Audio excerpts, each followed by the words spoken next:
warahmatullahi wabarakatuh. Waalaikumsalam warahmatullahi wabarakatuh. Innal hamdalillah nahmaduhu wa nasta'inuhu wa nastaghfiruh wa na'udzu billahi min shururi anfusina wa sayyiati a'malina. May yahdihillahu fala mudilla lahu wa may yudlilhu fala hadiya lahu. Asyhadu an la ilaha illallah wahdahu la syarika lahu wa asyhadu anna Muhammadan abduhu wa rasuluhu la nabiyya wa rasulullah.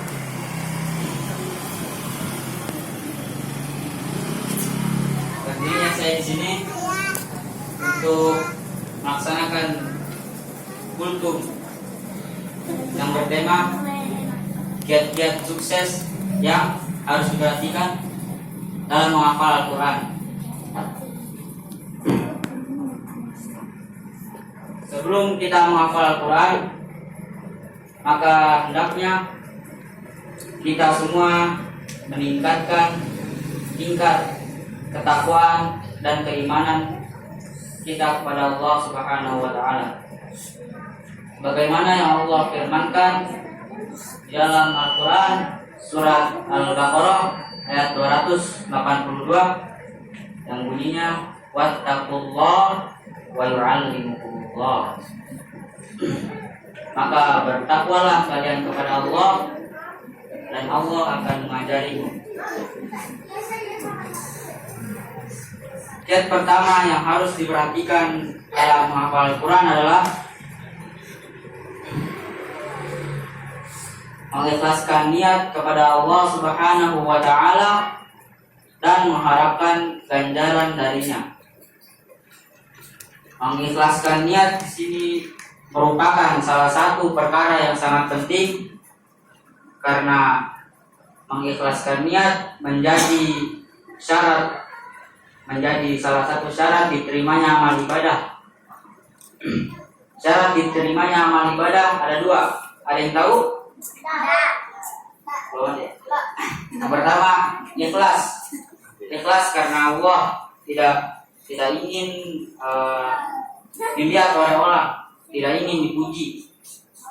Misalnya, atau karena ingin dilihat azam, karena ingin dilihat wais, karena ingin dipuji Faruk. Wah, atau hebat, atau soleh. Tidak boleh seperti itu. Yang kedua, ittiba. Apa itu ittiba? Ittiba bukan sekolah. Ittiba adalah mengikuti tuntunan yang dibawa oleh Rasulullah Sallallahu Alaihi Wasallam. Mencontoh apa yang dicontohkan Rasulullah Sallallahu Alaihi Wasallam.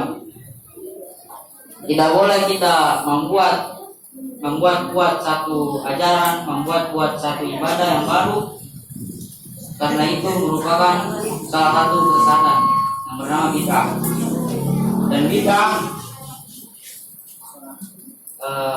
Dan bid'ah merupakan salah satu kesesatan yang sangat berbahaya bagi seorang muslim. Seperti perkataan Umar bin Khattab, kullu bid'atin dhalalah wa kullu dhalalatin finnar. Bid'ah itu sesat dan segala suatu kesesatan tempatnya di neraka. Ada yang mau di neraka? Lanjut ya. Poin kedua, menjauhi hal-hal yang dilarang dan diharamkan di dalam syariat. Segala sesuatu yang diharamkan dalam syariat pasti memiliki dosa yang besar dan memiliki banyak mudarat bagi orang yang melakukannya. Contohnya mencuri. Mencuri dosa tidak? Mencuri adalah salah satu dosa besar yang bisa membuat seseorang yang melakukannya dihukum, mungkin dipotong tangannya atau dipenjara, atau mungkin kalau ketahuan warga bisa dipukulin. Terus dosa adalah Dosa merupakan salah satu penyebab susahnya kita menghafal Al-Quran, menjadi salah satu penghambat kita menghafal Al-Quran, mempersulit, mempersusah. Maka dari itu pentingnya kita menjauhi hal-hal yang dilarang di dalam syariat. Sangat penting. Bermuhasabahlah diri kalian semua, wahai orang-orang yang dirahmati oleh Allah. Yang ketiga, mengkosongkan hati dari berbagai kesibukan.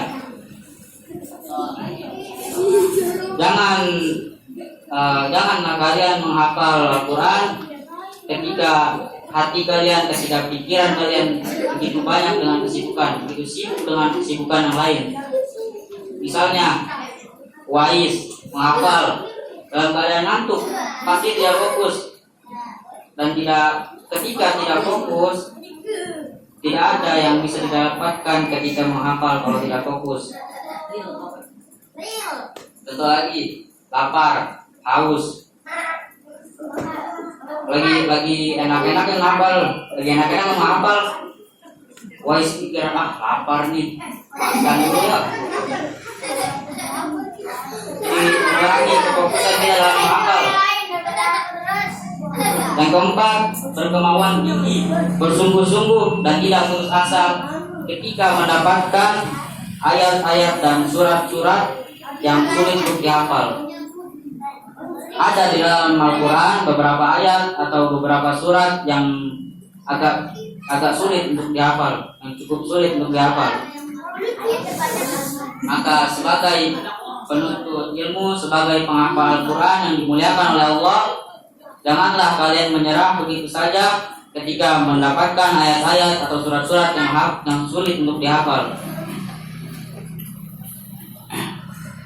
Orang yang berputus asa tidak akan mendapatkan apa yang dia inginkan.